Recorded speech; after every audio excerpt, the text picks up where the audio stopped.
Director Prashanth Pandiraj அவர்கள் ஹீரோவா நடிச்சு இப்போ ரீசெண்டா வெளியா இருக்கிற வெப் சீரிஸ் தான் வாரண்ட். இந்த வெப் சீரிஸை பொறுத்த வரைக்கும் ஒரு கிரைம் த்ரில்லர் ஜானர்ல உருவாயிருக்கு. நம்ம வழக்கமா ஒரு வெப் சீரிஸ் அப்படின்னு எடுத்துக்கிட்டோம்னா ஒரே ஒரு கொலை நடந்திருக்கும். அந்த ஒரு கொலையை வச்சே கடைசி 8 எபிசோடு வரைக்கும் காய் நகர்த்திட்டே இருப்பாங்க. பட் இந்த ஒரு வெப் சீரிஸை பொறுத்த வரைக்கும் வெரைட்டியான கேசஸை உள்புகுத்தி நமக்கு வேற விதமான ஃபீலிங்கை கொடுத்துட்டு இருக்காங்க. இதோட ஸ்டோரி என்னன்னு சிம்பிளா கேட்டீங்கன்னா, ஒரு கவர்மெண்ட் எக்ஸாமா ஃபெயில் ஆகி கடைசியில ஒருத்தர் எப்படி போலீஸ் வேலைக்கு வராரு, அதுக்கப்புறம் அவர் சந்திக்கக்கூடிய டிஃபிகல்டிஸ் என்னன்னா, அதே நேரம் ஒரு லாக்அப்ல டெத் ஒன்று நடக்குது, அதுக்கப்புறம் அவருடைய வாழ்க்கை எப்படி தலைகீழா மாறுது அப்படின்றத சிம்பிளாகவும் சுவாரஸ்யமாகவும் சொல்லியிருக்காங்க.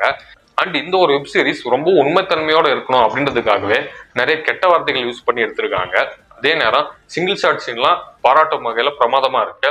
ஸோ இந்த வெப் சீரிஸை ஃபேமிலியோட பார்க்கறத அவாய்ட் பண்றது உங்களுக்கு நல்லது. ஸோ ஓவரால் இந்த ஒரு வெப் சீரிஸ் கிரைம் த்ரில்லர் லவர்ஸுக்கு நல்ல ஒரு ட்ரீட்டா அமையும். இந்த வெப் சீரிஸை நீங்க பார்த்துட்டீங்கன்னா உங்களுக்கு எப்படி இருந்ததுன்னு மறக்காம என்னோட கமெண்ட் பாக்ஸ் சொல்லுங்க.